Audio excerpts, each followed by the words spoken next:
আসসালামু আলাইকুম রহমতুল্লাহ। প্রিয় শিক্ষার্থী ভাই বোনেরা, আশা করি আপনারা সবাই ভালো আছেন। আমি ইয়াহিয়া মাহমুদ। আমাদের ইউটিউব চ্যানেল ফেথফুল এডুকেশন আপনাদের সবাইকে স্বাগতম। দর্শক, আজকে আমরা মূলত আলোচনা করব 2025 সালে যে নতুন বছর আমাদের সাথে আসছে, সেটা হচ্ছে 2025 সালে নতুন বই কবে দেবে এবং প্রাথমিক ও মাধ্যমিক উচ্চ মাধ্যমিক শিক্ষা বোর্ডের কোন কোন বই পরিবর্তন হতে যাচ্ছে, সমস্ত সব মিলিয়ে আমরা দেখব আজকে নিউজটি।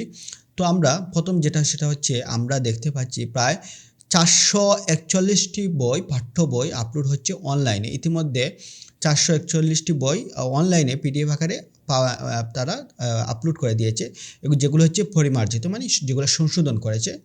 তো আমরা আজকে বিস্তারিত যদি আমরা এখানে দেখি, 2025 সালে প্রাথমিক ও মাধ্যমিক শিক্ষার্থীদের জন্য সরকারি বিনামূল্যে মূল পাঠ্য বইগুলোর মধ্যে 691 বই নতুন করে পরিমার্জন করা হয়েছে। এর মধ্যে 441টি বইয়ের পরিমার্জন সম্পন্ন করে পিডিএফ আকারে রূপান্তর করে আপলোড দিয়েছে।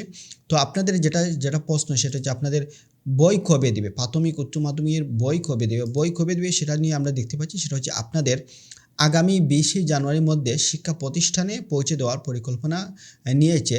তবে সংশ্লিষ্ট সূত্রে এটা জানা গেছে, বাট হচ্ছে গিয়ে আপনাদের আশা করা যায় আগামী 2025 সালের যে আর মাত্র কয়েক ঘন্টা পর যে 25 সাল হবে, 25 সালে 20 জানুয়ারির মধ্যে আপনারা পেয়ে যাবেন। তারপর এখানে ইতিহাস লেখা আছে 5 আগস্টে সেগুলেশন করা হয়েছে। তো আমরা এখানে এটা হচ্ছে মূল বিষয়। তো আপনারা যদি 2025 সালের নতুন বই কবে পাবেন সেটা নিয়ে একাধিক আপনাদের নিউজ যে এডুকেশনাল যে নিউজ চ্যানেল রয়েছে সেগুলো আপনাদেরকে চ্যানেল করছে। তো আপনারা আপনাদের যদি নিউজ পেতে চান সবার আগে আমাদের ফেথফুল এডুকেশন চ্যানেলে পেয়ে যাবেন। তো দর্শক, এই ছিল আমাদের কাছে নিউজ। আর হচ্ছে বাংলাদেশ মুক্ত শিক্ষা বোর্ডের যারা এখনও বই সংগ্রহ করেননি, যারা হচ্ছে গিয়ে 2025 সালে এসএসসি এইচএসসি পরীক্ষা দিবেন, আপনারা অবশ্যই কমেন্ট করে জানাবেন আপনারা কারা কারা বই পেয়েছেন। এখান থেকে প্রিপারেশন নিতে পারেন। আর যারা বই পাননি, আপনারা স্টাডি সেন্টার কলেজে যোগাযোগ করতে পারেন, ইনশাআল্লাহ বই পেয়ে যাবেন। তো দর্শক, এই ছিল আজকের ভিডিও। দেখা হচ্ছে পরবর্তী কোনো ভিডিওতে। এই পর্যন্ত সবাই ভালো থাকুন, সুস্থ থাকুন।